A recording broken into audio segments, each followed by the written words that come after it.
सभी कोई अपना अपना माइक म्यूट कर लीजिए। स्नेहल शुक्ला जी लिख रहे हैं कनकधारा स्तोत्र पे तो बना दिए हैं लक्ष्मी सूक्त। हाँ, आ जाएगा, ऐसे ही करके वीडियो आ जाएगा।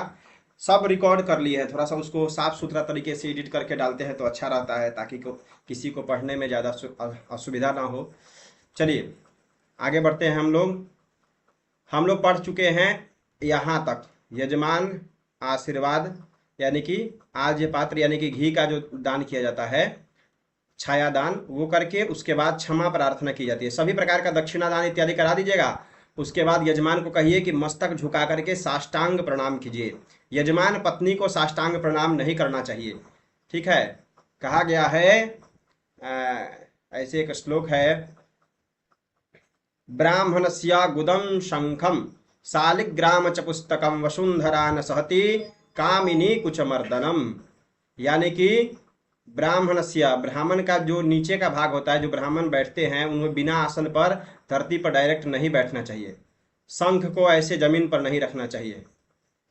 ब्राह्मणस्य गुदम शंखम शालिग्राम च पुस्तकम, शालिग्राम शिला और पुस्तक को भी धरती पर नहीं रखना चाहिए। और स्त्रियों का जो वक्षस्थल होता है उसे भी धरती में स्पर्श नहीं कराना चाहिए, इससे पाप लगता है, ठीक है। देखिए ऐसा हमारे शास्त्रों में क्यों दिया हुआ है, कभी कभी चिंतन करना चाहिए कि ये सब जो बातें दी गई है कि पीपल के वृक्ष के पास जाने से ये हो जाता है, रात्रि में सोने से महापाप लगता है, या कोई प्रकार का नकारात्मक शक्ति आ जाती है, ये सब क्यों दिया गया है? ये सब इसलिए दिया गया है कि लोग भयभीत होकर के वो कार्य न करें। ऐसा थोड़ी है कि धरती पर इतना लंबा चौड़ा सभी बिल्डिंग बने हुए हैं तो धरती मैया किसी किसी चीज़ से व्यथित नहीं होती है, और ब्राह्मण या बैठ जाए या शंख इत्यादि रख दिया जाए तो उससे धरती मैया पीड़ित हो जाएगी। नहीं, ये एक मर्यादा है, इसका तरीका अलग है बताने का, लेकिन इससे क्या होगा, इससे लोग समझेंगे, शास्त्र प्रमाण के माध्यम से बताया जाएगा तो लोग समझेंगे इसके पीछे एक मर्यादा है कि स्त्रियों को झुक करके प्रणाम नहीं करना चाहिए,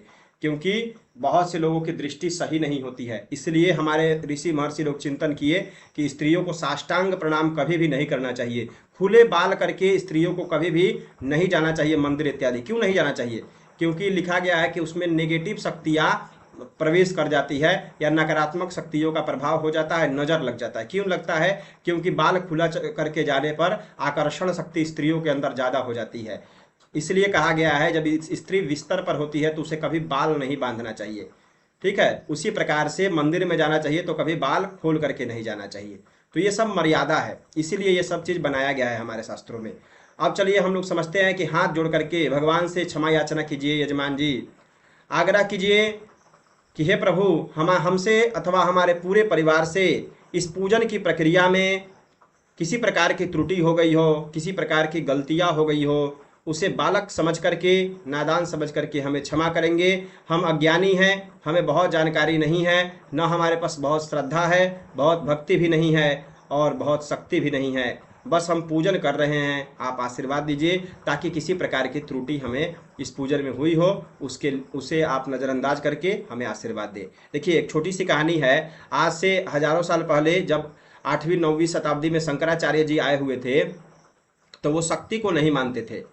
हम इसके पहले भी इस पर चर्चा किए थे, अन्नपूर्णा मैया की कथा सुनाए थे आप लोगों को। ये सब कथा एक दो याद रखिएगा, कहीं कहीं समझाने में आप लोगों को अच्छा लगेगा। जो शंकराचार्य जी थे वो स्त्रियों को उतना महत्व नहीं देते थे। एक बार क्या हुआ कि वो कर्नाटक के क्षेत्र में, कर्नाटक जो जानते हैं तमिलनाडु कर्नाटक इत्यादि जो क्षेत्र है दक्षिण भारत, उसमें भ्रमण कर रहे थे। तो भ्रमण कर रहे तो एक ऐसे जगह पर पहुंचे जहां पूरा निर्जन स्थान था, वहां कोई व्यक्ति नहीं था, कोई प्राणी नहीं था, न जल की व्यवस्था थी, न कल था, न नल था, चारों तरफ सुनसान एकदम सन्नाटा स्थान था। तो अब ये शंकराचार्य जी सोचने लगे, इनको चलते चलते प्यास लग गई थी। अब प्यास लग गई थी और चारों तरफ कहीं भी पानी दिख नहीं रहा था। अब ये विचलित हो चुके थे कि आखिर हम पानी पिए तो पिए कैसे। अब एक स्त्री जा रही थी बगल से, और शंकराचार्य जी थक करके गिर गए थे, यानी कि एक स्थान पर गिर गए थे वृक्ष के नीचे, और अब उनसे उठा भी नहीं जा रहा था। तो एक स्त्री बगल से जा रही थी, तो उनसे कह रहे हैं शंकराचार्य जी, हे माता जी, कृपया आप हमें थोड़ा सा जल पिला दीजिए, मुझे बहुत प्यास लगी हुई है। मैं इस निर्जन वन में कहाँ जाऊं, अब मेरे अंदर शक्ति भी नहीं है ताकि मैं कहीं जा करके जल ले आ सकूं। अब लग रहा है कि मेरा प्राण यहीं छूट जाएगा, कृपया आप मुझे थोड़ा सा जल पिला दीजिए। तो वही माता जी बोली कि जब तुम्हारे अंदर शक्ति नहीं है, अभी तुम अब एक शब्द बोले कि हमारे अंदर अब शक्ति नहीं है, तो शक्ति क्यों नहीं है? तुम तो शक्ति को मानते नहीं हो, तुम तो शिव को केवल मानते हो। तुम्हारे लिए सर्वम खलविदम ब्रह्म है, सभी पूरा जगत तुम्हारे लिए एक समान है। तुम शक्ति का उपासना करते नहीं हो, शक्ति को महत्व देते नहीं हो, तो फिर तुम क्यों कह रहे हो कि हमारे अंदर शक्ति नहीं है? तो शंकराचार्य जी का थोड़ा सा दिमाग खुला। वो जब अपने नेत्रों को बंद किए तो साक्षात वो भगवती जगदम्बिका थी। जब वो नेत्र खोलते हैं तो वो तो जा चुकी थी, लेकिन इनका प्यास भी बुझ गया था। उसी समय शंकराचार्य जी एक स्तोत्र की रचना किए, जिसको हम लोग आज गाते हैं। न तातो न माता न बंधुर्न दाता न पुत्रो न पुत्रे न भृत्यो न भर्ता न जानामि योगम, नहीं, इसका गतिस्त्वम गतिस्त्वम है ना, गतिस्त्वम गतिस्त्वम त्वमेका भवानी। ये एक स्तोत्र है, ये स्तोत्र रत्नावली में दिया हुआ है भगवती का। इसी की रचना उस समय वो शंकराचार्य जी किए हुए थे, यानी कि उनसे भूल हो गई थी। हर जगह भगवती उनको इस बात को रियलाइज कराई कि शिव है तो शक्ति भी है, अगर प्रकृति है तो पुरुष है, पुरुष है तो प्रकृति है, बिना दोनों के पूरक के यह सृष्टि नहीं चल सकती है। उसी प्रकार व्यक्ति के अगर अंदर अहंकार हो जाए और वह पूजन कर रहा है, और उसके अंदर अहंकार हो जाए कि मैं पूजन कर रहा हूँ, तो भाई मैं रुतबा वाला व्यक्ति हूँ तो मैं पूजन कर रहा हूँ, तो वो अहंकार नहीं चलता है। इसलिए यहाँ पे कहा जा रहा है कि आप अपने सभी अहंकारों को छोड़ करके भगवान से क्षमा याचना कीजिए। आवाहनम न जानामि न जानामि विसर्जनम पूजां चैव न जानामि क्षमस्व परमेश्वर अपराध सहस्राणि क्रियन्ते हर्निशं मया दासोऽयमिति मां मत्वा क्षमस्व परमेश्वर मंत्रहीनं क्रियाहीनं भक्तिहीनं सुरेश्वर यत्पूजितं मया देव परिपूर्णं तदस्तु मे। अज्ञानाद्विस्मृतेर्भ्रान्त्या यन्यूनमधिकं कृतं तत्सर्वं क्षम्यतां देव प्रसीद परमेश्वर। गुह्याति गुह्यगोप्ता त्वं गृहाणास्मत्कृतं जपं सिद्धिर्भवतु मे देवा त्वत्प्रसादान् महेश्वर। अब यहाँ में सभी आप स्तुतियों में देखेंगे, मन श्लोक में सभी में पुरुषवाचक चिन्ह, जैसे सुरेश्वरा, महेश्वरा, परमेश्वरा, ये सब लगा हुआ है। अगर भगवती के लिए कर रहे हैं तो क्या बोलेंगे? इसी में परमेश्वरी लगा देंगे तो भगवती का हो जाएगा। जैसे मान लीजिए दुर्गा पूजन में आप पूजन करा रहे हैं, क्षमा याचना कर रहे हैं, तो आवाहनम न जानामि न जानामि विसर्जनम पूजां चैव न जानामि क्षमस्व परमेश्वरी अपराध सहस्राणि क्रियन्ते हर्निशं मया दासोऽयमिति मां मत्वा क्षमस्व परमेश्वरी मंत्रहीनं क्रियाहीनं भक्तिहीनं सुरेश्वरी यत्पूजितं मया देवी परिपूर्णं तदस्तु मे। सब में केवल भगवती का यहाँ पे संबोधन कर देंगे तो हो जाएगा। ठीक है, क्षमा याचना मांग लेंगे, उसके बाद विसर्जन होता है। देखिए विसर्जन के समय थोड़ा समझाना चाहिए। कैसे समझाएंगे? यजमान जी, अब आपका पूजन संपूर्ण हो चुका है, जो भी भगवान से विनती है आप मन ही मन सुना दीजिए, क्योंकि भगवान और भक्त के बीच में जो पंडित जी होते हैं उनका काम केवल एक वकील की तरह होता है। जिस प्रकार से वकील जज के सामने केवल पेशी करता है और जज साहब फैसला सुनाते हैं, उसी प्रकार से भगवान आपकी विनतियों को सुनेंगे, वही फैसला सुनाएंगे। हम तो बस केवल एक माध्यम हैं।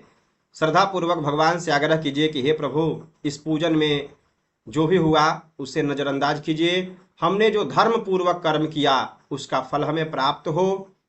आप यहाँ पे आए, हमें और हमारे पूरे परिवार को आशीर्वाद दिया, इसके लिए आपका बहुत बहुत धन्यवाद। लक्ष्मी जी हमारे परिवार में सूक्ष्म रूप में निवास करें, निरंतर धन्य धान्य की वृद्धि हो, पैसे की कभी कमी ना हो, परिवार में धन की कमी ना हो, अन्न की कमी ना हो। अन्नपूर्णा मैया हमारे भंडार कोष में निवास करे। सरस्वती मैया समस्त परिवार जन के जिह्वा पर मन मस्तिष्क में सदैव निवास करे, कभी बुद्धि विवेक प्रज्ञा की वृद्धि होती रहे, कमी ना हो। कुबेर जी भंडार में निवास करे। गणपति जी हमारे विघ्नों को हरे। अनन्य आवाहित देवी देवता लोग अपने अपने धाम को प्रस्थान करे, वहीं से हमारे ऊपर, हमारे परिवार के ऊपर कृपा दृष्टि, भक्ति की छाया और आशीर्वाद की अनुकंपा सदैव हमारे ऊपर बनाए रखे। इस भावना से तब विसर्जन करना है। थोड़ा समझा देंगे तो माहौल अच्छा हो जाएगा। ठीक है, माहौल बनाना पंडित जी लोग का काम नहीं है, लेकिन माहौल जब तक नहीं बनाइएगा तब तक आनंद भी नहीं आएगा। ये माहौल बनाया जाता है आनंद के लिए। किस चीज़ के आनंद के लिए? भक्ति के आनंद के लिए। जब तक भाव नहीं होगा, जब तक आपका इंटेंशन अच्छा नहीं होगा, इरादा अच्छा नहीं होगा, भावना अच्छी नहीं होगी, श्रद्धा नहीं होगा, कैसे पूजन में आनंद आएगा? कहा भी गया है, भगवत गीता पढ़ेंगे तो उसमें लिखा है गया है, श्रद्धा विरहितम यज्ञम तामसम परिचक्षसे। श्रद्धा के बिना किया गया जो यज्ञ होता है वो तामसी यज्ञ होता है। तो पूजन पाठ कहीं भी कराइए तो वहां आप प्रयास कीजिए कि यजमान के अंदर भाव उत्पन्न कराइए। क्योंकि आज के समय में क्या होता है, यजमान लोग पूजन तो करते हैं, भाग दौड़ की जिंदगी है, सोशल मीडिया का जमाना है और अनेक प्रकार की जिम्मेदारियां है, हर चीज बहुत फास्ट हो चुका है। फिर भी हमारा कर्तव्य है एक पंडित के तौर पर, अगर हम पूजन करा रहे हैं तो ऐसे प्रकार से आप समझाइए, इस प्रकार से विधिवत तरीके से कराइए कि यजमान के अंदर भाव उत्पन्न हो। ठीक है, ये कब होगा? जब आप सुंदर शैली में समझाएंगे, जो कि हम अभी थोड़ी देर पहले बताए हैं।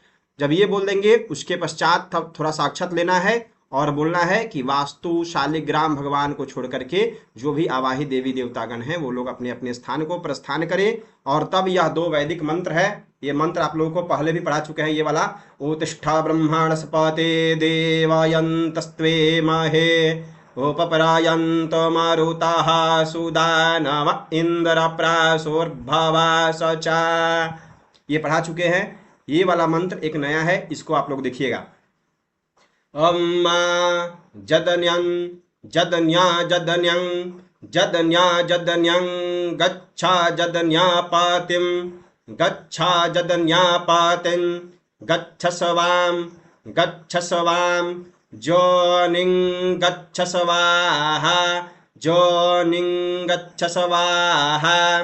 ईखाते जदन्यो खाते जदन्यो जदन्यापाते जदन्यापाते साहाशुक्तावाकाः साहाशुक्तावाकाः सर्वावीरस्तं सर्वावीरस्तं जोखस्वा स्वाहा जोखस्वा स्वाहा।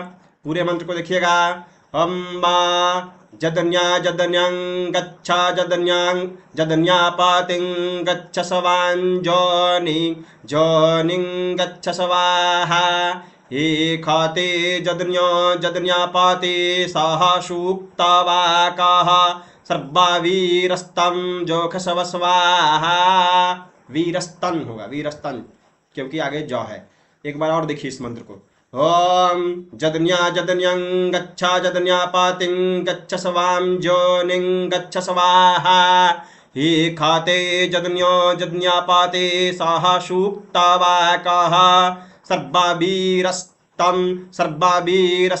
जोखस्व स्वाहा। इस प्रकार से इस मंत्र का उच्चारण कर देंगे। उसके बाद देखिए, सभी मंत्र को बोलने की आवश्यकता नहीं है, आप इसमें से कोई एक मंत्र बोल सकते हैं। ये वैदिक मंत्र नहीं बोल पाए कोई दिक्कत नहीं है, दोनों में से कोई लौकिक मंत्र एक भी बोल देंगे तो हो जाएगा। ओम यान्तु देवगणाः सर्वे पूजामादाय मामके इष्टकामार्थ सिद्ध्यर्थं पुनरागमनाय च गच्छ गच्छ सुरश्रेष्ठा स्वस्थाने परमेश्वर यत्र ब्रह्मादयो देवास्तत्र गच्छ हुताशन। इस प्रकार से बोल देना है। उसके बाद विसर्जन हो जाएगा, सभी जगह अक्षत छोड़ देंगे। अब क्या होता है, अगर भोलेनाथ का विसर्जन करना है तो उनके ऊपर थोड़ा सा अक्षत छोड़िए, उनका अलग मंत्र है जो उस वाले कक्षा में आप लोगों को रुद्राभिषेक वाले में सिखाए थे। हरो महेश्वरश्चैव शूलपाणि पिनाघृत शिव पशुपतिश्चैव महादेव विसर्जनम, उस मंत्र से विसर्जन हो जाता है महादेव का। अब समझिए यजमान का अभिषेक ये क्या होता है। जब विसर्जन हो जाएगा तो यजमान को कहिए कि अपने स्थान पर आसन पर जल गिरा करके मस्तक से लगा लीजिए, अथवा वहीं आसन पर खड़े हो जाइए। आप चले जाइए बाईं तरफ और यजमान पत्नी आप चले जाइए यजमान पत्नी के दाहिने तरफ और यजमान जो पत्नी होंगी वो बाईं तरफ, यानी कि आसन बदल लेना है। आप जहां बैठे हुए हैं वहां आपकी पत्नी आ जाएंगी और आपकी पत्नी जहां बैठी है स्थान परिवर्तित कर लेना है। ऐसा क्यों है? क्योंकि कहा गया है सर्वेषु शुभ कार्येषु पत्नी दक्षिणतः शुभा अभिषेके पाद प्रक्षालने चैवा वामतः, यानी कि अभिषेक के समय, अभिषेक का अर्थ रुद्राभिषेक नहीं होता है, जलाभिषेक जो होता है, यानी कि अंत में जो कलश का जल से जो सिंचन किया जाता है उस समय पत्नी बाएं में रहती है। वामे सिंदूरदाने च वामे चैव द्विरागमे, सिंदूरदान के समय, द्विरागमन के समय, वामे चैव द्विरागमे वाम भागे च शय्यायाम, सोने के समय स्त्री हमेशा बाएं रहनी चाहिए। नामकरणम तथैव च, नामकरण जो संस्कार होता है उस समय स्त्री को बाएं बैठाना चाहिए। रथारोहण काले च पत्नी तिष्ठति वामतः, रथारोहण समझते हैं, यात्रा के समय, यात्रा के समय स्त्री को हमेशा बाईं रहना चाहिए। तो ये कुछ स्थान होता है, उसी में से ये अभिषेक का जो समय है इस समय स्त्री को बाईं तरफ बैठना चाहिए। कैसे बोलना है? यजमान की पत्नी को यजमान के बाईं ओर बैठा करके आम के पत्ते या कुशा के माध्यम से पूरे परिवार को बैठा लीजिए उन्हीं के बगल में, और कलश के जल को लेकर के सिंचन कर दीजिए, यानी कि उनके ऊपर छिड़क दीजिए। कौन सा मंत्र बोलना है? ओम आप हिष्ठामय भुवस्तान ऊर्जे दधातन महेरणाय चक्षसे जो वह शिवतमो रसस्तस्य भाजयति हनः उशतिरिव मातरः तस्मा अरंगमामवोज्जस्य यक्षयाय जिन्वथ आपो जनयथा चनः। इस प्रकार से ये मंत्र बोल दीजिए, या द्यौः शांतिरंतरिक्षगुं, दोनों मंत्र बोल सकते हैं, दोनों में कोई एक मंत्र भी बोल सकते हैं।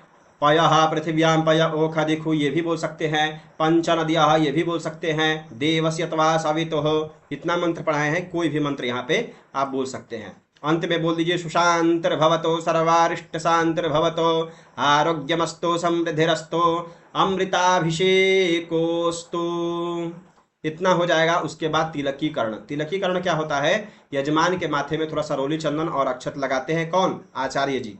ये आप करा भी सकते हैं, नहीं भी कराएंगे तो कोई दिक्कत नहीं है, बड़ा अनुष्ठान है तो करा दीजिए। नहीं तो जैसे ही अभिषेक हो गया उसके बाद जल गिरा करके मस्तक से लगा दिया जाएगा। लास्ट वाला जो विधि है बताते हैं। और तिलक लगाने के समय ये मंत्र बोलते हैं, दीर्घायुस्त्वाय बलाय वर्चसे सुप्रजायस्त्वाय सहसा अथो जीव शरदः शतम्, इतना बोल देंगे। उसके बाद रक्षाबंधन। रक्षाबंधनम क्या होता है? यहाँ रक्षा सूत्र आचार्य जी बांधते हैं।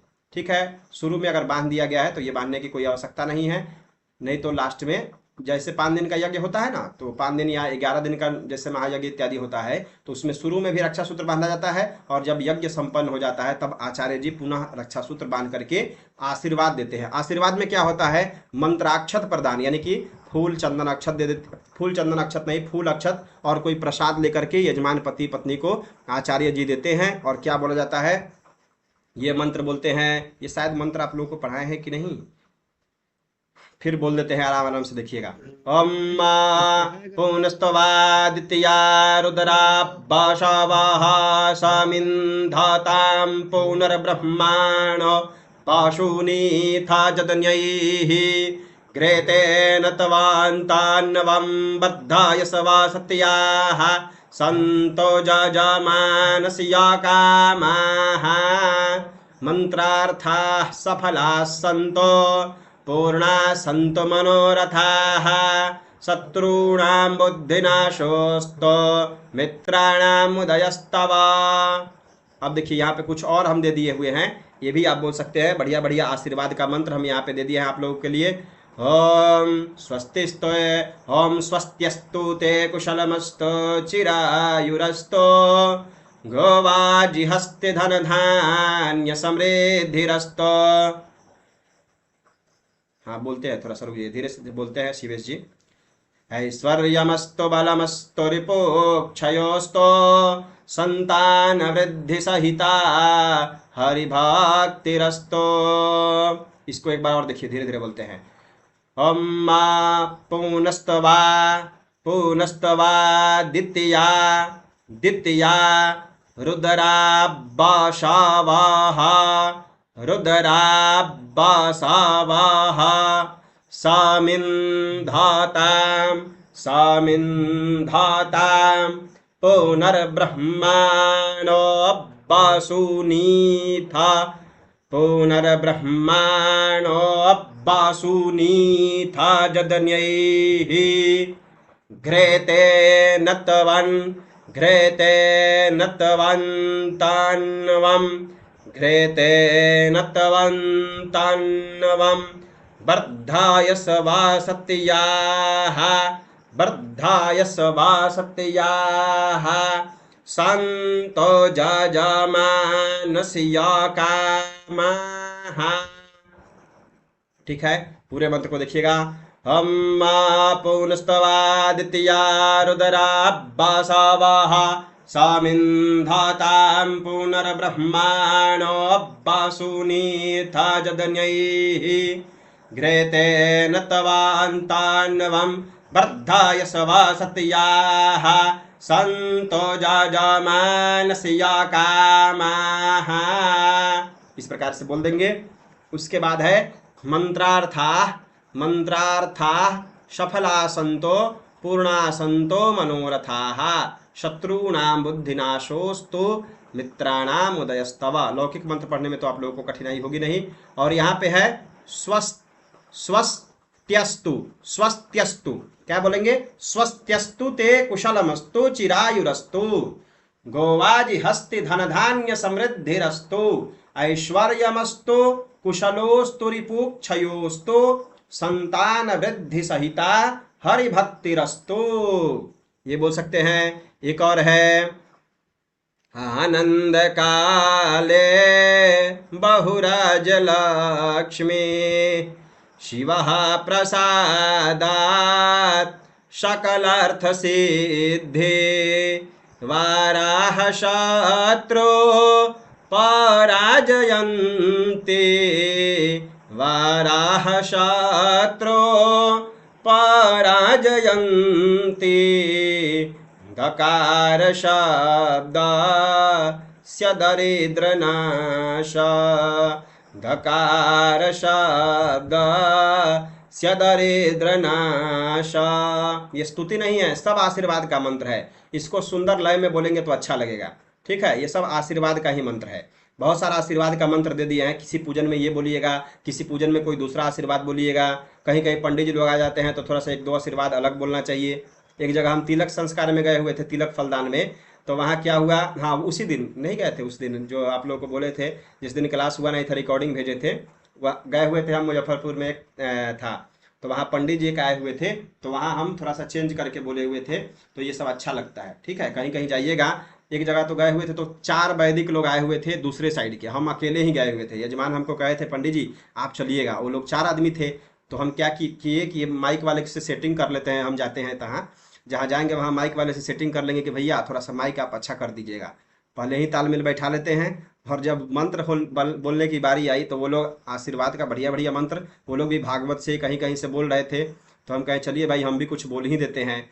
तो एक मंत्र आप लोग को शायद पढ़ाएं कि नहीं है, पुण्याहवाचन में दिया हुआ है। द्रविणो दाहा पिपी खाते जुहो तप्रचातिष्ठाता नेष्ट्राद्रेतु भेरखियाता। और एक जथे माम्बा चंकल्याणी मावदानी जनेभ्यः। ये 2-4 मंत्र है। और एक है आपो अस्मान मातरः। ये सब 2-4 एक्स्ट्रा मंत्र हम याद किए हुए हैं। 2-4 मंत्र बोले सब एकदम माहौल शांत हो गया था। तो ये सब कुछ कुछ याद रखना चाहिए। जैसे ये आप बोल सकते हैं कहीं कहीं स्त्रीर्वर्चस्व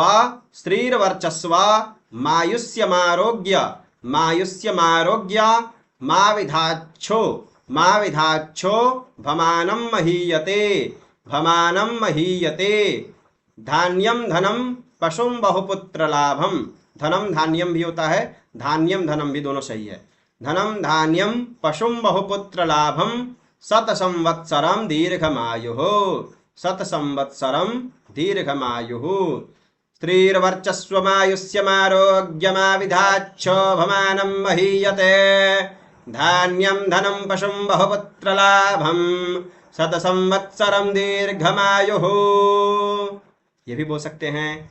एक बड़ा सुंदर स्तुति हम 2 हिंदी का डाल दिए हैं, हिंदी वाला भी बोलना चाहिए कहीं कहीं।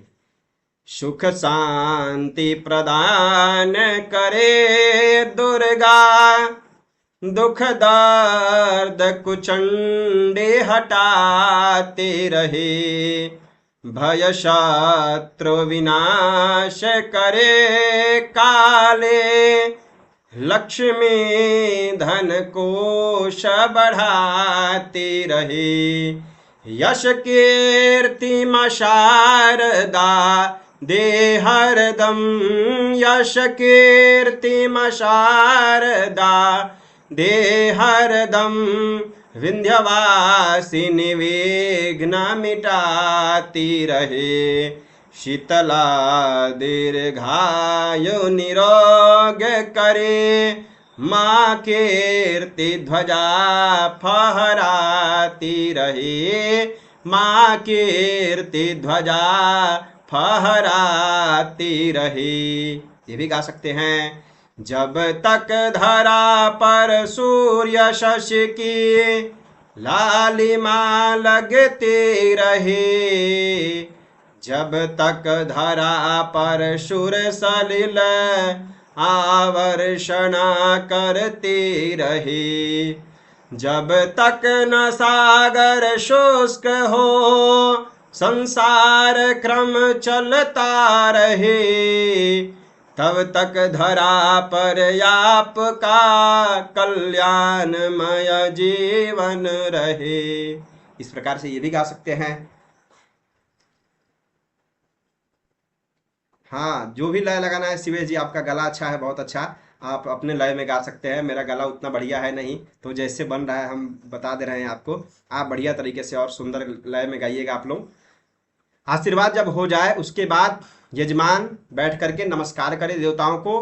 प्रमादात कूर्वताम कर्मा प्रच्यवेताध्वरेषु यात् स्वर्णादेव तद विष्णोः संपूर्णम स्यादिति श्रुतिः। ओम यस्य स्मृत्या च नामोक्त्या तपो यज्ञा क्रियादिषु न्यूनं संपूर्णतां याति सद्यो वंदे तमच्युतम। ये मंत्र आप बोल सकते हैं, आप लोग को संध्या वंदन में भी पढ़ाए हुए हैं। या एक ये वाला है, शायद आप लोग पढ़े कि नहीं।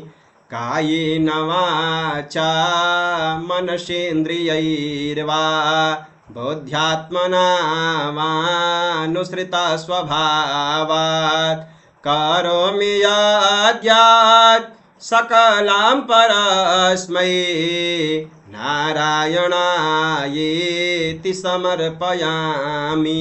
वो भी गा सकते हैं, बढ़िया वाला है। ठीक है, इस प्रकार से आप सुंदर तरीके से अंत में समापन करेंगे। और समापन के समय क्या बोलते हैं, हाथ में जल लेकर के बोलिए ओम अनेना अद्य दिवसे पूजन कर्मणा श्री परमेश्वरः प्रियताम नमः। जल गिरा करके मस्तक से लगाइए, 3 बार बोलिए श्री विष्णवे नमः। यजमान को भी बोलिए, बोलिए यजमान जी श्री विष्णवे नमः, श्री विष्णवे नमः, श्री विष्णवे नमः। इस प्रकार 3 बार विष्णु का स्मरण करके यजमान अपने आसन के नीचे जल गिरा करके वहां की मिट्टी या जल अपने माथे में तिलक के समान लगा लेवे, अन्यथा पूजन का फल इंद्र छीन लेता है। तत्पश्चात प्रसाद ग्रहण करते हुए आचार्यों, ब्राह्मणों एवं श्रेष्ठ लोगों तथा माता पिता का चरण छू करके प्रणाम कर ले। इस प्रकार पूजन पूर्ण हो जाएगा। इसके पश्चात पंचामृत एवं प्रसाद का वितरण करे। यही सुंदर और शास्त्रीय विधि है किसी भी पूजन अनुष्ठान यज्ञ कराने की। उम्मीद है आप लोग समझ चुके होंगे। इस वीडियो को देखिएगा 2 बार 4 बार। देखिए, एक चीज आप लोग को बता दे रहे हैं, ये सब अध्ययन कर लिए, जब तक अभ्यास नहीं करेंगे, कहा गया है बिना अभ्यासे विषम विद्या। आज पढ़े हुए हैं, कल छोड़ करके चले आएंगे। कहाँ छोड़ देंगे, यहीं छोड़ करके चले जाएंगे। अगर अभ्यास आप नहीं कर रहे हैं तो जितना हमसे पढ़े हुए हैं वो सब आप लोग समय के साथ आपके अंदर से वो खत्म होने लगेगा। कब, अगर जब आप अभ्यास नहीं करते हैं। तो अगर अभ्यास नियमित करते हैं, कहीं पूजन इत्यादि में जाते हैं तो वहाँ तो बोलेंगे ही, लेकिन अगर पूजन नहीं भी मिल रहा है तो जो जो आवश्यक है, जरूरी नहीं है इतना लंबा चौड़ा जितना हम मंत्र पढ़ाए हुए हैं, बहुत सारा स्तुति दिए हुए हैं, इतना सारा आप लोगों को मंत्र वैदिक इत्यादि पढ़ाए हुए हैं, वो सब बोलने की आवश्यकता नहीं है। जो जो मुख्य है, जो आपके लग रहा है कि आपके क्षेत्र में या आपके तरफ जो उपयोगी मंत्र इत्यादि है, उसको विधिवत तरीके से, अब मान लिया कुशकंडिका है, तो अगर आप कुशकंडिका बहुत से हवनों में नहीं होता है तो नहीं करा रहे हैं, तो उसको तैयार करने की आवश्यकता नहीं है। लेकिन जो उपयोगी मंत्र इत्यादि है वो सब विधिवत तरीके से आप लोग अभ्यास कीजिएगा और एकदम बढ़िया तरीके से कहीं भी कर्मकांड पूजन पाठ कराइएगा। और एकदम कह रहे हैं कि निडरता पूर्वक कराइए कर्मकांड। देखिए कर्मकांड क्या है, आज के समय में बहुत पंडित हो गए हैं, इतने पंडित हो गए हैं कि सोचिए नहीं। आप जहाँ 1000 1100 मांगेंगे, पंडित लोग तैयार हैं 700 500 में करा देने के लिए। तो ऐसा ऐसा सिस्टम भी आ चुका है। आप करा रहे हैं, अगले दिवस कोई आकर के पंडित वहाँ गलती काट देगा आपका। ऐसे ऐसे पंडितों में बहुत सारा समस्या होता है। तो आप प्रयास कीजिए कि जो भी तैयारी करें अच्छे से। मैं आप लोगों को पढ़ा रहा हूँ, आप लोगों को पढ़ाने में मेरी बहुत सारी तैयारी हो जा रही है। और मैं कहीं जब पूजन कराने जाता हूँ तो कोई स्तुति या मंत्र बोलता हूँ नया वाला, तो हमारे जो साथी पंडित लोग रहते हैं, ये भैया लोग, वो लोग कहते हैं कैसे तुम ये सब तैयार कर लेते हो, कैसे तुम्हें याद हो जाता है। आज तो एक गुरु जी कॉल किए थे, नहीं कहना चाहिए, तो हम सबसे पहले हमें वही संध्या वंदन वही पढ़ाए हुए हैं हमें। ठीक है, आज वो चेन्नई में किसी गुरुकुल में पढ़ा रहे हैं। तो वो आज कॉल किए थे, मेरा वीडियो वगैरह देखते हैं सोशल मीडिया पर। तो कह रहे हैं आकाश तुम्हारा तो वीडियो हम देख रहे हैं, बहुत सुंदर बना रहे हो वीडियो, और पुस्तक भी लिख दिए, बताओ हम लोग सोचते रहते हैं और तुम कर रहे हो। ये बहुत अच्छा लगा तुम्हारा वीडियो देख करके, कुछ हमें भी उपाय बताओ कि सोशल मीडिया पर हम भी कुछ वीडियो वगैरह बनाएं। तो ये चीज़ होता है, जब तक आप अभ्यास करेंगे तो क्या होगा कि लोग समझेंगे कि ये रातों रात इसको बहुत तैयारी हो गया है, लेकिन उसके पीछे बहुत सारा मेहनत लगता है बहुत। देखिए सफलता का मतलब जानते हैं क्या होता है? सफलता का अर्थ होता है किसी भी पूजन पाठ में ही, अच्छा पूजन पाठ कराने के लिए सफलता का एक वर्ड में आप समझिए तो एक बड़ा लक्ष्य रख करके उस पर धीरे धीरे धीरे धीरे प्रतिदिन थोड़ा थोड़ा काम करना। मन हो नहीं हो, क्या होता है कि कभी कभी बहुत मन करता है कि आज खूब पढ़े, कभी कभी मन करेगा छोड़ो आज नहीं पढ़ रहे हैं। जब मन कर रहा है कि छोड़ो आज नहीं पढ़ रहे हैं, तो उस दिन भी अगर आप पढ़ रहे हैं कुछ ना कुछ निकाल करके, तब समझिए कि हाँ आप कुछ कर सकते हैं। क्योंकि आप देखेंगे आज के समय में एक पंडित जी हैं लखनऊ साइड के, श्याम जी, उनको आप लोग सोशल मीडिया पर देखते होंगे, उनको हम भी देखते हैं, बहुत अच्छा सुंदर तरीके से कर्मकांड कराते हैं सजा करके एकदम विधिवत तरीके से। कैसे एक ही दिन में वैसा हो गए होंगे वो? नहीं, शुरू से उस पर वो अभ्यास किए होंगे, शुरू से संगीत पर काम किए होंगे, शुरू से सजावट पर काम किए होंगे, तब आज उनको अच्छा अच्छा कर्मकांड मिल रहा है। वो तो लखनऊ के हमारे तरफ के भी अच्छे अच्छे आचार्यों को हमने देखा है, खूब बढ़िया कर्मकांड करा रहे हैं। तो आप लोग को भी शुभकामनाएं हैं, तैयारी कीजिए बढ़िया से और खूब विधिवत तरीके से एकदम कर्मकांड पूजन पाठ कराइए। चलिए, किसी का कोई प्रश्न हो तो पूछ सकते हैं, एक एक करके पूछिएगा, हड़बड़ाइए नहीं, अभी समय है।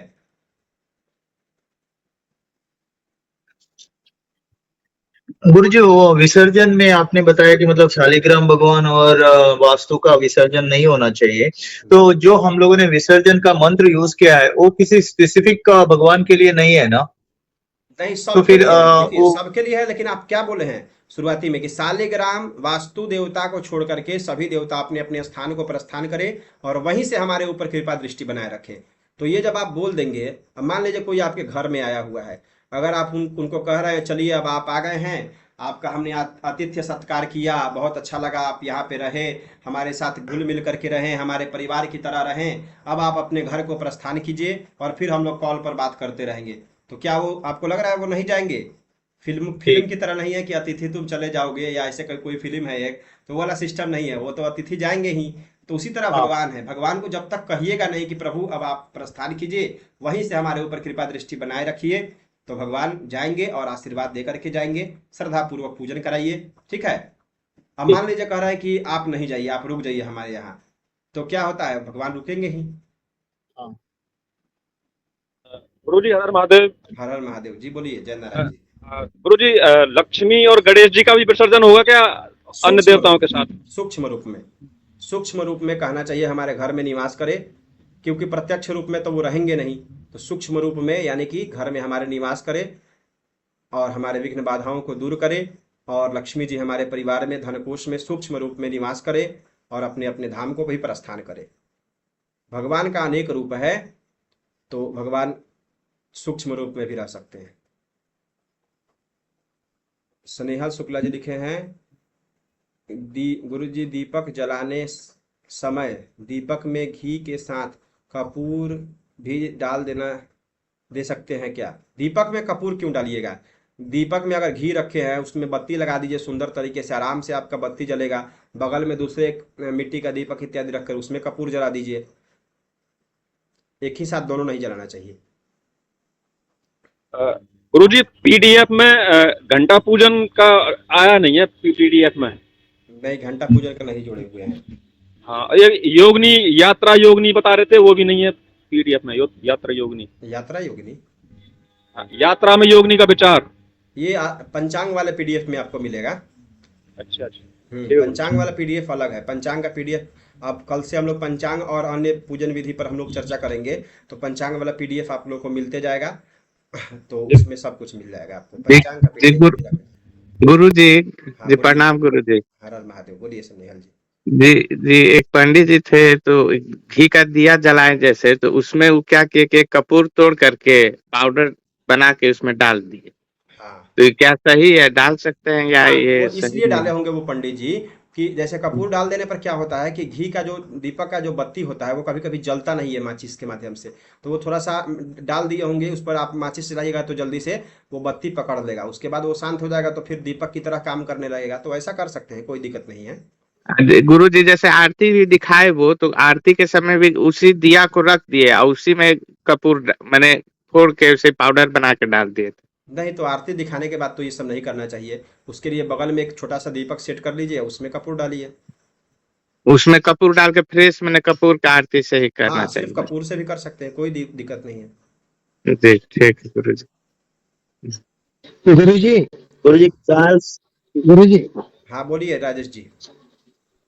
गुरु जी, आपने जो ये बताया ना कि बाम पत्नी बाम कहाँ कहाँ रहती है, आपने श्लोक बोला तो भी आपने डाला इसमें पीडीएफ में है कि डाल दीजिएगा नहीं?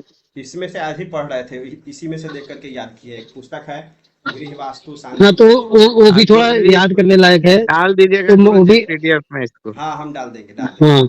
हाँ। और एक बात जो ये गुरु भाई पूछ रहे थे ना, हाँ, तो कपूर के डालने का मतलब एक्चुअली क्या जब भी थोड़ा ठंडा ठंडा मौसम रहता है ना गुरु जी, डाल दे तो घी जल्दी पिघल जाता है, तो दिया बुझता नहीं है। क्योंकि दीपक अगर दिया आरती कर रहे हैं या फिर कुछ भी अगर बुझ जाता तो लोग गलत सोचते हैं ना, इसी हिसाब से उसके कपूर डाला जाता है, डालते हैं।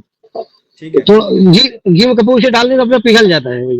हाँ, तो इसीलिए ना और बाकी ये बताया कि मंत्र बत्ती कभी कभी नहीं जलता है तो उसके लिए भी लोग डाल देते हैं, और कभी कभी क्या होता है घी नहीं पिघलेगा तो उसके लिए डाल देंगे। आप पूरा आरती में आप कपूर डालते रहे, इधर बत्ती भी जल रहा है कपूर भी जला रहे हैं, तो उससे बाद में जानते हैं क्या होगा, जो घी होगा वो आपको उड़ने लगेगा। कभी कभी हम लोग देखे हैं घी उड़ करके किसी कपड़े पर पड़ जाता है तो उसको जला देता है।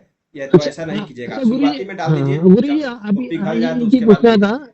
हाँ, अच्छा, जो अपन आरती करते टाइम अगर कपूर जला लिए, कहीं कहीं होता है ना कि ऐसा ऑफिस है तो कपूर जलाते रह रहे हैं, तो जब पूरा आरती जला रहे हैं तो थोड़ा काला काला गिरता है, तो विद्वान लोग को थोड़ा वो लगता है।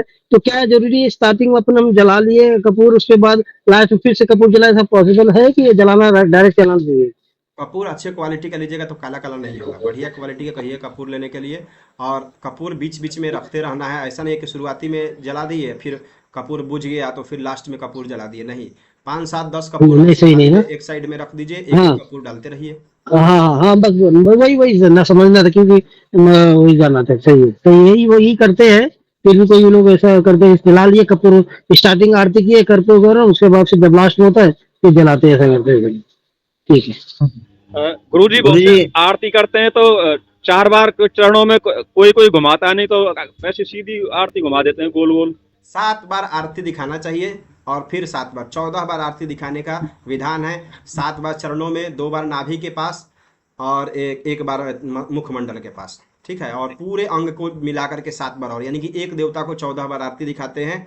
तो ऐसे घर के पूजन में आप कर सकते हैं। कोई अनुष्ठान इत्यादि हो रहा है तो प्रयास कीजिए, वहाँ बहुत से देवता होते हैं, जितनी देर आरती चले उतनी देर आरती दिखाइए, कोई दिक्कत नहीं है, उससे दोष नहीं लगेगा। जैसे गिरिराज गोवर्धन जी की आरती दिखाते हैं ना यूट्यूब पर, तो वो सीधा घुमा देते हैं गोल गोल, 4 बार नहीं घुमाते। नहीं नहीं, तो आपको प्रक्रिया पता है तो आप उसी प्रकार से घुमाइएगा। अच्छा अच्छा। तो गुरु जी, शालिग्राम को अगर हम अपने घर पे रखे, तो क्या हम शालिग्राम को अपने दुकान पे भी रख के पूजा कर सकते हैं? दुकान पर तो नहीं रखना चाहिए, दुकान पर लक्ष्मी गणेश की प्रतिमा रख लीजिए, वहां उनकी पूजन कीजिए। शालिग्राम भगवान को घर पे ही करना चाहिए पूजन। अच्छा अच्छा, ठीक। क्योंकि वो सुबह वो चले जाते कभी कभी जल्दी चले गए दुकान पे, अगर नहीं आ पाए फिर भगवान को स्नान करना, कभी वो सब फंस गए तो उसमें रात शाम हो पाँच जाती है, ऐसा पाँच नहीं से कर दस पाते मिनट कर समय लगता है। हम भी रखे हैं, हम तो नर्मदेश्वर भगवान को रखे हैं, शालिग्राम भगवान को रखे हैं। 5-10 मिनट समय लगता है, पूजन करना चाहिए नहीं ब्राह्मण नहीं को। नहीं, नहीं उम्मीद हम रखते हैं ना, कभी एक बार जाके आएंगे फिर अब हो जाएगा, तो कभी आ नहीं पाते, ऐसा कभी ऐसा हो जाता है, इसलिए बोलो, ऐसे इसलिए पूछ रहा था। प्रद्युम्न जी आप बोलिए, कुछ बोल रहे थे। हाँ गुरु जी, जय गुरुदेव। गुरु जी, मेरा 2-3 प्रश्न था। हाँ बोलिए। गुरु जी, जैसे कि गौरी गणेश पूजन जो सुपारी से बनाए हुए हैं, तो उसे विसर्जित करने के बाद पुनः अगर कहीं रख देते हैं तो पूजा किया जा सकता है कि नहीं? नहीं नहीं नहीं, उस सुपारी अच्छा। को विसर्जित कर आ, दीजिएगा, फिर जो दोबारा वरुण कलश का नारियल है गुरु जी, उसे खाया जा सकता है या फिर रखना है या फिर खाना ही प्रवाहित चाहिए, कर खाना देना? ही चाहिए उसको। हम लोग तो अच्छा। यजमान को प्रसाद में दे देते हैं, 4 दिन बाद वो इस्तेमाल कर लेते हैं। ठीक है। गुरु तो जी, गुरु जी, जैसे गुरु पूर्णिमा पे पूजन करा रहे हैं तो आरती कौन सा करना चाहिए? गुरु पूर्णिमा पर जी। गुरुदेव की आरती कर दीजिएगा। अच्छा। गुरु जी, कृष्ण जन्माष्टमी पे पंचांग पूजन किया जा सकता है? हाँ, कृष्ण जन्माष्टमी में अगर भव्य तरीके से कहीं हो रहा है पंडाल इत्यादि में, या मंदिर में कोई बड़ा पूजन हो रहा है, तो पंचांग पूजन कीजिए, उसके बाद तब भगवान का पूजन कीजिए। अगर छोटा पूजन है तो केवल चित्र इत्यादि पर तो पंचांग पूजन करने की आवश्यकता नहीं है, आराम से फोटो गुरु पर भी पूजन कर देंगे तो हो जाएगा। गुरु जी, काल सर्प दोष पूजन कैसे किया जाता है, थोड़ा बता दीजिएगा। नागों का और पूजन होता है गाय। इसमें, एक मंत्र आता है, उसी से 8 नाग को 9 नाग का पूजन किया जाता है। ठीक है, मैं प्रयास करूंगा इसको बता देने का। गुरु जी, और गौदान कराना है तो मुहूर्त उहूर्त कैसे निकाला जाता है? केवल गौदान कराना है तो जी। केवल अच्छा उसका सा क्या लगता है। नियम है? कौन सा पूजन होता है, क्या मुहूर्त में होता है? गौदान कराने के लिए आप किस उद्देश्य से कर रहे हैं गौदान यजमान, ये पहले देखिएगा। बहुत से जैसे लोग, ज्यादातर गांव घर में लोग बुजुर्ग हो जाते हैं तो हाँ, कराते हैं। अच्छा तो वो गौदान नहीं होता है, वो दान, मृतक से पहले जो दान किया जाता है वो विधि होती है। अच्छा। हाँ, तो वो उसका विधि अलग होता है, उसका ये पद्धति से थोड़ा सा विधि अलग होता है। उसमें अच्छा। सीधा गुरु जी, आपको हम एकदम सिंपल एक थोड़ा सा विधि बता दे रहे हैं, उसे उस प्रकार से कर दीजिएगा तो हो जाएगा। 5 सुपारी रख दीजिएगा पान के पत्ते के ऊपर, खूब बढ़िया तरीके से पंच देवताओं का पूजन करा दीजिएगा। ठीक है। और केवल गौदान नहीं होता है, गौदान होगा वहाँ बहुत सारा अन्न रखा हुआ आता है, बर्तन इत्यादि रखते हैं वहाँ, पुस्तक इत्यादि रखा जाता है, और बहुत से लोग तुलसी के वृक्ष का भी दान करते हैं। तो जो भी सामग्री रखी गई है सबको एकदम सिस्टम से लाइन से रख दीजिए, और पहले पंचांग कह रहे हैं, पंच देवता का पूजन करा दीजिए, और उसके बाद पुस्तक का पूजन करा दीजिए, जो पुस्तक दान करने वाला है उसका पूजन कराइए। और शालिग्राम का भी बहुत लोग पूजन कराते हैं वहाँ। और शालिग्राम का जल जो है ना, जल और तिल थोड़ा सा और तुलसी पत्र एक पात्र में लेकर के, पिल्ला पिल्ली बोलो। हाँ ठीक है, और एक पात्र में लेकर के उनको पिलाया जाता है।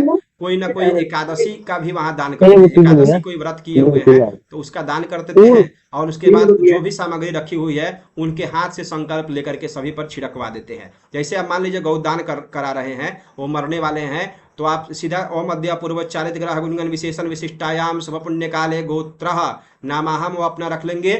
स्वर्गादि उत्तम लोक प्राप्त्यर्थम शरीर पीड़ा नाशार्थम, शरीर पीड़ा नाश के लिए ही वो होता है संकल्प। शरीरे पीड़ा नाशार्थम जी। आरोग्यता या उत्तम सदगति लाभार्थम इदम गौदानम श्री विष्णु दैवतम प्रतिष्ठा सहितम अमुक गोत्राय अमुक शर्मणे ब्राह्मणाय तुभ्यम अहम संप्रददे, कुशा सहित पंडित जी के हाथ में दे दिया जाएगा। अब मान लीजिए अन्न दान करना है तो गोत्र नामाहम स्वर्गादि उत्तम लोक प्राप्त्यर्थम उत्तम सदगति लाभार्थम शरीरे आरोग्यता प्राप्त्यर्थम इदम अन्नम अन्नपूर्णा दैवतम या विष्णु दैवतम प्रतिष्ठा सहितम अमुक गोत्राय अमुक शर्मणे ब्राह्मणाय तुभ्यम अहम संप्रददे। इस श्राद्ध टाइप का संकल्प होता है, ये दिया हुआ है अंत्यक्रम श्राद्ध प्रकाश में, तो उसी प्रकार से करा दीजिएगा। कई जगह गुरु जी गाँव में कथा लोग करा के फिर अलग से संकल्प करा के करा देते हैं उसी पे। हाँ, नहीं तो पंच देवता का पूजन आप कराइएगा, अगर आप कहीं जा रहे हैं तो पंच देवता का पूजन कराइएगा।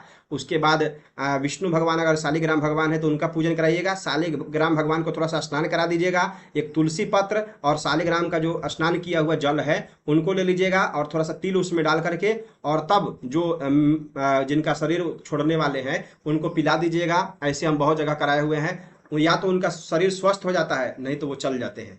ये होता है, बहुत सुंदर तरीका है। इस प्रकार से करा दीजिए। दान कराने के बाद जीते हैं लोग गुरुजी। हाँ, जी भी जाते हैं, नहीं तो जाने वाले होंगे तो चले जाएंगे। जी गुरुजी, गुरुजी थोड़ा सा अगर इसका मिल जाएगा संकल्प चाहे पद्धति थोड़ा सा। संकल्प हम बना करके प्रयास करते हैं भेजने का। बहुत जी काम होता है और अकेले, कितना का अभी एक वेबसाइट और एप्लीकेशन मेरा बन रहा है, उस पर थोड़ा काम हो रहा है। अकेले बहुत काम रहता है, हम जितना काम करते हैं बहुत ज्यादा काम हो जाता है। चलिए, गुरुजी मैं इससे प्रयास करूंगा पहले जो आपको संकल्प बना करके ग्रुप में ही डाल देने का। दो तीन जैसे संकल्प, जैसे मुख्य गौदान का, अन्नदान का, वस्त्रदान का, और ये जो होता है बर्तन इत्यादि, जो 5 प्रकार का दान होता है, ये 4-5 संकल्प हम ये आप लोगों को बना करके भेज देंगे, ग्रुप में ही डाल देंगे। शिव जी का जो आरती था गुरुजी, इससे पहले वाले वीडियो में हम देख रहे थे, कल वाले में था, हम्म, तो उसमें आप बताए थे 2-3 वो जो लिखा नहीं था, आप गा रहे थे। हाँ हाँ, अच्छा, हाँ, तो अच्छा लग रहा था गुरुजी। तो वो सब कैसे मिलेगा, किसी पुस्तक में है या फिर वो कैसे? सब अपने से तैयार किया गया है, पुस्तक में आपको नहीं मिलेगा, वो सब हम लोग तैयार किए हुए हैं।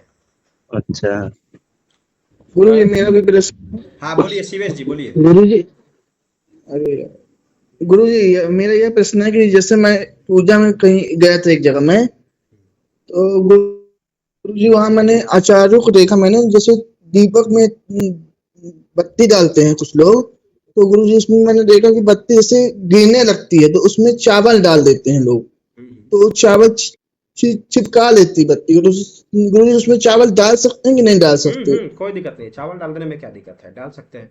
हम लोग भी कहीं कहीं छोटा बत्ती होता और है या गोल बत्ती होगा, इधर उधर ढुलकने लगेगा, तो हम लोग बीच में चावल हल्का हल्का डाल देते हैं, कोई दिक्कत नहीं है उससे। जी गुरु जी, और एक बात गुरु जी हाँ मेरा बोलिए, अम्बरीश जी आप बोलिए। गुरु जी अम्बरीश जी,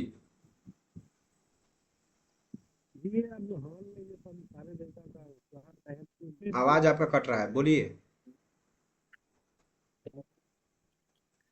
गुरु जी मेरा एक और प्रश्न है। आप लिख करके भेज दीजिए। हाँ, बनारसी द्विवेदी जी आप बोलिए। हाँ गुरु जी, ये कह रहे हैं जो गृह प्रवेश में वास्तु देवता का जो पूजन होता है, उसको फिर गड़वाया जाता है कहीं अंदर किसी कमरे में? नहीं आ रहा है, आपका भी आवाज क्लियर नहीं आ रहा है। जी, वास्तु देवता का जो पूजन होता है गृह प्रवेश में, तो उसको जो कहीं गड़वाया जाता है? क्या गृह प्रवेश में? गृह प्रवेश में जो वास्तु देवता का पूजन होता है, हाँ तो उसको हम लोग कहीं गड़वाते भी हैं, जैसे अकील वल रहता है साथ में, हाँ, चारों कोण पर, घर के चारों कोण पर, और घर के तो अंदर, बाहर के अंदर? बाहर बाहर, अच्छा, घर के साइड साइड में बाहर। बाहर। हाँ, अच्छा, जो जो वास्तु देवता है उनका? उनका उनका अंदर में, वास्तु देवता का जो अंदर पूजन होगा, तांबे के लोटे में या किसी हाँ कलश में रख करके जो हाँ हाँ करेंगे, हाँ हाँ, उनको घर के जी, अग्नि कोण में दिया हुआ है पुस्तक में, ठीक है। अभी हम पुस्तक खोल के पढ़ ही हाँ रहे थे। बिल्कुल, हाँ, उसमें अग्नि कोण में, घर हाँ के अग्नि कोण में आप एक साइड में कहीं हलवा सकते हैं। अगर अग्नि कोण में जगह नहीं हो हाँ तो आप कोई बढ़िया दिशा दे हाँ। करके, हाँ, उसी घर के अंदर ही गड़वाना चाहिए। अच्छा, भूमि गुरु पूजन जी के समय तो बड़ा एक बड़ा आदमी पहले, बनारसी जी आप बोलिए। राजेश जी आप रुक जाइए 2 मिनट, कह रहे हैं बोलिए। भूमि, हेलो, हाँ गुरु जी, हाँ भूमि पूजन के समय तो सब कुछ गाड़ा जाता है, लेकिन वास्तु देवता को भी बाद में गृह प्रवेश के समय गाड़ा जाता है? हाँ, पूरा नहीं, देखिए वास्तु में अच्छा, क्या होता है कि वास्तु देवता के पूजन में पूरा नहीं, जो भूमि पूजन में होता है केवल वास्तु प्रतिमा मान हाँ, लीजिएगा, केवल वास्तु खाली प्रतिमा। वास्तु प्रतिमा? हाँ, केवल वास्तु जी जी प्रतिमा। जी। वो नाग नागिन कछुआ अच्छा, ये सब सब मंगाने की आवश्यकता नहीं ये है, सब पहले था, वो सब तो शिलान्यास भूमि में पूजन डालना में? सही है। केवल वास्तु जी, प्रतिमा गृह प्रवेश में डालना चाहिए।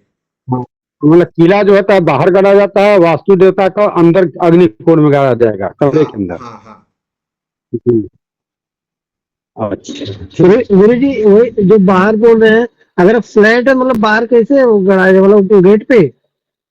गेट पे नहीं, फ्लैट है तो हाँ आप, फ्लैट है तो आप प्रयास कीजिएगा अंदर ही घर के। एक ट्रिक है, फ्लैट है अगर कोई बड़ा वाला, तो उसमें गाड़ने की आवश्यकता नहीं है। वास्तु का जो पूजन कराएंगे तो उसी वेदी के चारों कोण पर गाड़ दीजिए, यानी कि बांध दीजिए और उसका पूजन करा दीजिए। और उसके बाद जब सभी सामग्रियों को हटाएंगे तो वहां से हटा सकते हैं, या एक छोटे से लोटे में रख करके वहीं घर में, अगर कहीं जगह है तो बहुत से लोग जगह छोड़ते हैं तो वहां भी डाल दिया जाता है, नहीं तो उसको हटवा दिया जाता है। अब हम लोग भी जाते हैं कहीं ये कहीं, अब मान लीजिए ज्यादा हाँ 10 मंजिला फ्लैट पर गए हुए हैं, 10 मंजिला 15 मंजिला फ्लैट है, तो वहाँ हलाने वाला कोई सिस्टम होता नहीं है, तो वहाँ हम लोग विसर्जन ही करवा देते हैं, बस केवल भगवान का पूजन करा करके। गुरु जी लेकिन ज्यादा करके उसमें भी क्या होता है कि जो उसमें वास्तु का जो वेदी बनाइएगा उसी के चारों कोण पर आप ये विधि करा दीजिएगा। और लास्ट में भगवान को कह दीजिएगा कि यहाँ ऐसी विधि व्यवस्था नहीं हो रही है, और भगवान से क्षमा याचना करके उसको विसर्जित करवा सकते हैं, कोई दिक्कत नहीं।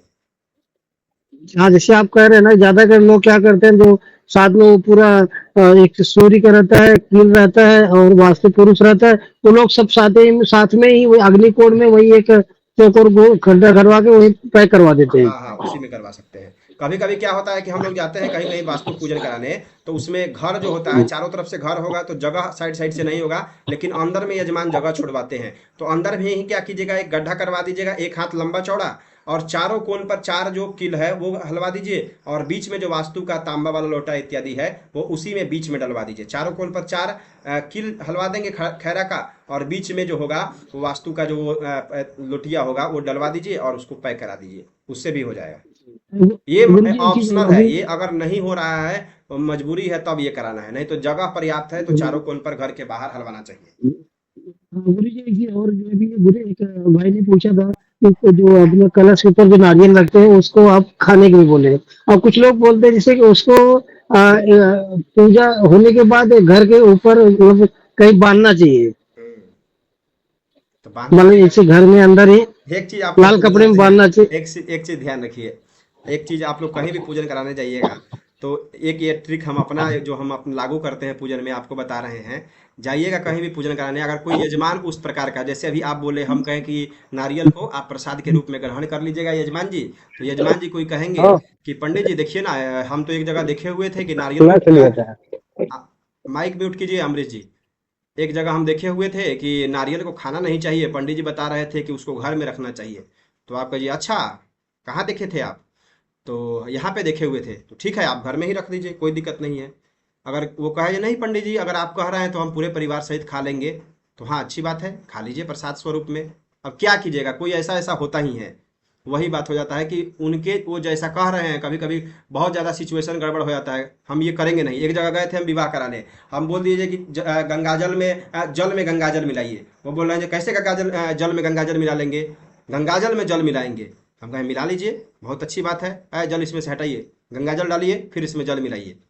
अब उनका ईगो सेटिस्फाई हो इसके लिए आप कह दीजिए कि हाँ कर दीजिए, लेकिन पहले अपनी विधि बता देनी चाहिए। अगर वो नहीं मान रहे हैं तो आप गुरु कर जी की लीजिए, भाई पहले हमें क्या करना है। पहले क्या जल डालना चाहिए, गंगा जल डालना चाहिए पहले? दोनों विधि है, एक जगह पुस्तक में मिला है हमें गंगाजल में जल डालिए, और एक जगह मिला है जल में गंगाजल डालिए। और जब आप इस मंत्र का अर्थ देखेंगे, गंगे च यमुने चैवा गोदावरी सरस्वती नर्मदे सिंधु कावेरी जलेस्मिन सन्निधिम कुरु। जलेस्मिन सन्निधिम कुरु का अर्थ क्या हुआ? इस जल में आकर के आप समाहित होइए। तो कौन से जल में? पहले से जल होगा तभी ना गंगा यमुना सरस्वती जो जितनी नदियां हैं आकर के समाहित होगी। तो इस श्लोक का तो अर्थ यही होता है। बाकी लिखा हुआ है एक जगह पुस्तक में कि जल में गंगाजल मिलाते हैं, और एक जगह लिखा हुआ है गंगाजल में जल मिलाते हैं। बात तो वही है, नदी में जल डालिए या नदी का जल लेकर के कहीं और जाइए, दोनों एक ही सिस्टम है। चलिए, और किसी का कोई सही जहाँ आप बोल, हाँ। आरती बैठ के किया जा सकता है क्या गुरुजी? सिचुएशन अगर गड़बड़ है, अगर उठने में समस्या है, तब बैठ के किया जा सकता है, नहीं तो खड़े होकर के आरती करना चाहिए। अब घर में क्या होता है, कहीं कहीं मंदिर बहुत छोटा सा होता है, वहाँ खड़े होकर के नहीं कर पाते हैं लोग, तो बैठ करके भी कर सकते हैं। लेकिन अगर समय पर्याप्त हो तो आरती खड़े होकर के ही करना चाहिए। ये अपना एक मर्यादा है, इसका कोई शास्त्रीय विधि नहीं है कि खड़े होकर के करे या बैठ करके, ये एक मर्यादा है। जैसे परिवार में कोई आपके आता है तो आप खड़े होकर के जाते हैं, गेट पर उनका स्वागत करते हैं, लाते हैं और बैठाते हैं। जरूरी थोड़े है आप बैठे रहेंगे कह देंगे आ जाइए, आइए हम घर में ही हैं, तो वो नहीं आएंगे, वो भी आ ही जाएंगे। लेकिन एक मर्यादा है, अच्छा लगता है। तो ये सब मर्यादा है, सब जगह आपको पुस्तक में लिखा हुआ नहीं मिलेगा। गुरु जी, मेरा आवाज आ रहा है क्या? हाँ बोलिए अमरीश जी, अब आवाज आ रही है आपकी। अच्छा, आप जो ये पढ़ाए गुरु जी आनंद काले, तो ये हम कहीं पढ़े थे, आनंद काले बहुराज लक्ष्मी शिवा प्रसाद धन धान्य वृद्धि बाधा हता शत्रु विनाशनम ददाति दानम विपुलम धनाय। क्या हाँ ये भी वो भी होगा? हाँ वो भी सही है। सही है। कहा नहीं रहे अच्छा, एक आपको, और एक एक चीज का बहुत प्रकार से दिया हुआ है। ये जो हम लोग पढ़ते हैं कर कंकण शीस जटा मुकुटम, तो कहीं दिया हुआ है कर कंकण केश जटा मुकुटम, तो थोड़ा बहुत अंतर रहता है, उससे कोई दिक्कत नहीं है। वो भी बोल सकते हैं ना गुरु जी? क्या? जो मतलब आपको मंत्र बताए आनंद काले, तो वो भी बोल सकते हैं ना? हाँ हाँ बोल सकते हैं। अब हम याद किए हुए हैं, आनंद काले बहुराज लक्ष्मी शिव प्रसादात नमरेधि सिद्धि बाधा हरासा शत्रुपराजरञ्च दकार शब्दस्य दरिद्रनाशम। ये भी पढ़े हुए हैं, तो कहीं कहीं अलग अलग डिजाइन से दिया हुआ है। और ये जो लिए हुए हैं एक पद्धति मेरे पास है, उसी से हम आप लोगों को भेजे हुए हैं। अच्छा। दूसरा गुरु जी, ये जैसे मैंने जो हवन में आप जो ये सब मतलब कि सर्वतोभद्र मंडल देवता देव नमः शिवाय है, हाँ हाँ, ये किसी भी पूजन में बोल सकते हैं? किसी भी पूजन में नहीं, जहाँ सर्वतोभद्र मंडल बनाए होंगे वहीं पे। अब मान लीजिए आप सर्वतोभद्र मंडल बनाए नहीं है और वहां स्वाहा कर रहे हैं, तो कैसे होगा? अच्छा। हाँ, क्या लिख रहे हैं स्नेहा शुक्ला जी? एक दिन सिर्फ क्वेश्चन आंसर का सीजन रखिए। हाँ, ये भी सही है, एक दिन रखा जाएगा केवल प्रश्न उत्तरी। आप लोग को मैसेज कर देंगे, उस दिन केवल प्रश्न वाला ही रहेगा। आराम से इस पर हम लोग चर्चा करेंगे।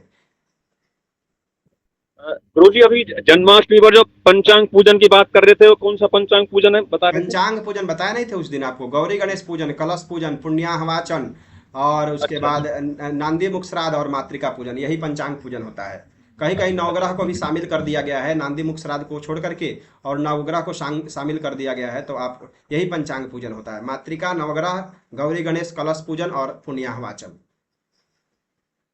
गुरु जी पूजन में एक जनेऊ दो जनेऊ ऐसा कुछ विचार होता है कि एक जनेऊ पहने दो जनेऊ पहने, ऐसा कुछ विचार जोड़ा है पूजन? पंडित को हमेशा डबल जनेऊ ही पहनना चाहिए। ब्राह्मण के लिए भी स्पेशल आप लोग ध्यान रखिए, ब्राह्मण को हमेशा डबल जनेऊ यानी कि 6 लड़ वाला जनेऊ ही पहनना चाहिए। हम लोग बचपन से वही पहनते आ रहे हैं। जब उपनयन हो गया उसके बाद से 6 लड़ वाला जनेऊ ही पहनना चाहिए। और गुरु कंधा जी कुछ लोग बोलते हैं तीन शादी के पहले है, शादी के बाद 6 है। ये सब तो हमें मिला नहीं है कहीं भी, ये सब कहावत वाली बातें हैं। लेकिन ब्राह्मण को 6 लड़ का जनेऊ ही पहनना चाहिए। कंधा पर तौलिया होनी चाहिए क्या? कंधा पर जनेऊ है तो तौलिया नहीं भी रखेंगे तो कोई दिक्कत नहीं है। लेकिन अगर जनेऊ यज्ञोपवीत नहीं पहने हैं तो उत्तरीय वस्त्र, उत्तरीय का अर्थ होता है ऊपर से कोई वस्त्र, तो तौलिया इत्यादि रख करके, तौलिया नहीं गमछा रख लीजिए, दुपट्टा कोई बढ़िया हो वो रख लीजिए, उसी से पूजन कीजिए। चलिए आज की कक्षा में इतना ही। हर हर महादेव, शुभ रात्रि।